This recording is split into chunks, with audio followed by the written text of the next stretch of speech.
সোমবার 15 June British high commissioner Sarah কুকের সঙ্গে বৈঠক শেষে সংবাদ সম্মেলন করেন বিএনপির স্থায়ী কমিটির সদস্য ডক্টর মঈন খান। বাংলাদেশ এবং বিলেতের মধ্যে যে ভবিষ্যৎ যে সংযোগ এবং উন্নয়ন পরিকল্পনা কি হতে পারে, এবং সর্বশেষ বাংলাদেশের যে ভৌগোলিক যে জিওপলিটিক্যাল যে অবস্থান, সে প্রসঙ্গে বাংলাদেশ এবং তার পার্শ্ববর্তী দেশসমূহের সঙ্গে আমাদের যে সম্পর্ক, সেই সব কিছু নিয়ে বিস্তৃত দীর্ঘ আলোচনা হয়েছে। আমাদের মহাসচিব সাহেব তিনি এই আলোচনা নেতৃত্ব দিয়েছেন এবং বিলেতের পক্ষ থেকে ব্রিটিশ হাইকমিশনার আলোচনায় নেতৃত্ব দিয়েছেন। প্রধান উপদেষ্টা এবং তারেক রহমানের বৈঠক প্রসঙ্গ এবং বাংলাদেশের ভৌগোলিক অবস্থানের নানান বিষয় নিয়ে আলোচনা হয়েছে বলেও জানান মঈন খান।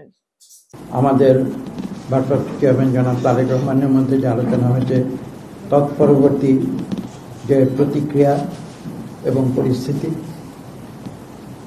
এবং তার সঙ্গে বাংলাদেশ এবং বিলেতের যে ঐতিহাসিক সম্পর্ক। নির্বাচন ইস্যুতে কথা হয়েছে বলে জানান তিনি। নির্বাচন নিয়ে তো আপনারা জানেন যে কথা এখন একটাই, সেটা হচ্ছে যে বাংলাদেশের মানুষের যে ইচ্ছার প্রতিফলন, বাংলাদেশের নতুন প্রজন্ম যারা দীর্ঘ 17 বছর যারা তাদের ভোট দিতে পারেনি, এবং চিন্তা করে দেখুন 2008 সালে যারা 17 বছর বয়সের ছিল,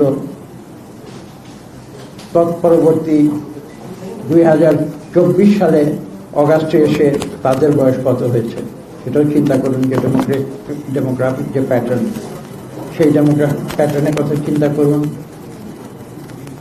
বাংলাদেশের মানুষ তো যখন যদি কেউ বলে যে তুমি কি পোলাও কর্মা চাও না তুমি ভোট দিতে চাও, বাংলাদেশের মানুষ কিন্তু বলবে যে আমি ভোট দিতে চাই, না খেয়ে থাকলে অসুবিধা নেই। তিনি বলেন বাংলাদেশের মানুষ ভোট দেওয়ার জন্য উন্মুখ হয়ে আছে, যে বাংলাদেশের মানুষের রক্তের ভেতরে আছে।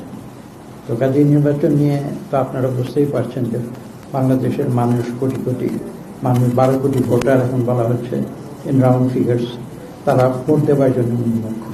তো কাজে ভোটের ব্যাপারে যখন একটা নিশ্চিত কোনো ইঙ্গিত যখন সরকারের পক্ষ থেকে আসে, যখন বলা হয় যে নির্বাচন কমিশন তাদের দেশবাসীকে জানাবে ভোটের তারিখ, তখন তো বাংলাদেশের মানুষ উৎফুল্ল হয়ে যায়। আমি খোলাখুলি বলছি, আমি তো সেই দিন আমার গ্রামে ছিলাম, এলাকায় ছিলাম, আমি দেখেছি যে মানুষের যে একটা উচ্ছ্বাস, সেটা আমি দেখেছি, এবং আমার মনে হয় সারা বাংলাদেশে সেটাই ছিল ভোটের। ফারহানা নীলা, সারাবাংলা.net, ঢাকা।